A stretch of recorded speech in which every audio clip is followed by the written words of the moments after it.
Welcome to Center Heist Productions. Please hit the likes and subscribe down below in your right hand corner. Muchly appreciated. Thank you to my followers and subscribers.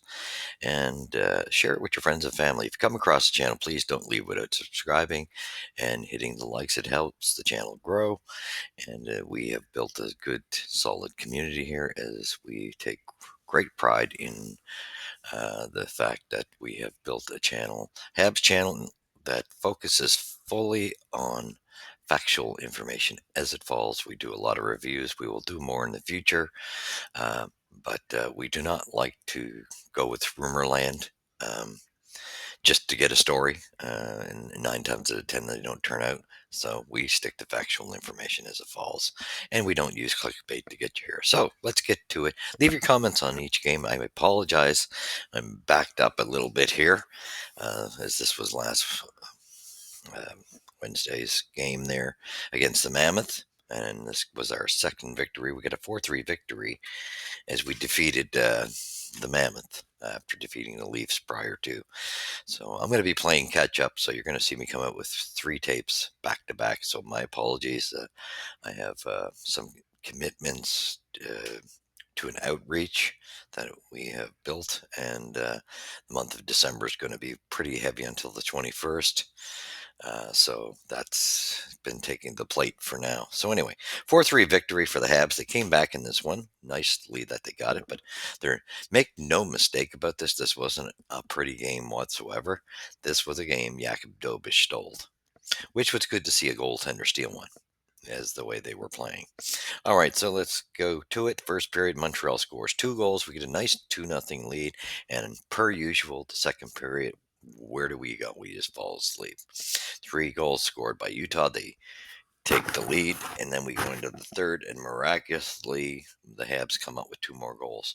Nick Suzuki got 2 of the goals. Bulldog had a nice goal, and we got a goal, thank God, from the young super, I call him superstar, Demidov, who's leading the rookies quite uh, handily, and he got the winner. Nice to see Montreal pull it off, but make no mistake, Montreal was outplayed in this game massively, massively, massively, massively. Um, like I said, okay, we'll look at the shot departments. 7-6 for Montreal. That was our best period uh, in shots, and that's not good. 7-6. Then look at what happens in the second period. 13-5, and then the third period. 15-5, and Jakob really stood in that third period, especially final moments, with some very key big saves to keep the door shut and hold off for that victory, because Montreal didn't deserve this game. Let's make no mistake of it. Yes, we had some pretty goals when we scored, but our shot department, our manufacturing of plays, has got to get up. We got to start getting some shots on that net. We cannot be outshot like this continually.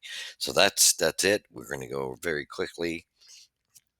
Um, their final shots were 34-17 for Utah, 50% on the faceoffs each team, 67.7 on the power play for Montreal, 25 for Utah. So the power play did its job very well. Penalty kill 10-8 for Montreal, hits 20-18. This is quite a even game.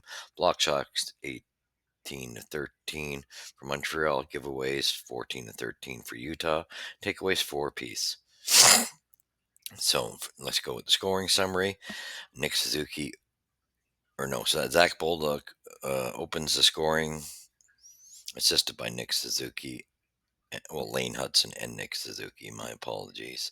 That was at 10:38 in the first.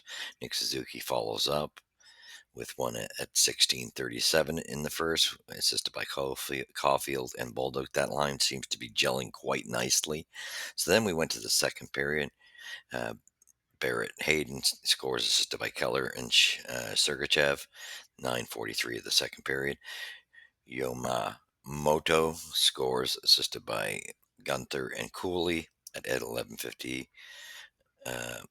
That ties the game up. Then Michael Carconi, assisted by Stenlin and Marino, and that was at 13:52. That gave Utah the lead, and that they carried that into the third period, where thank God we got Nick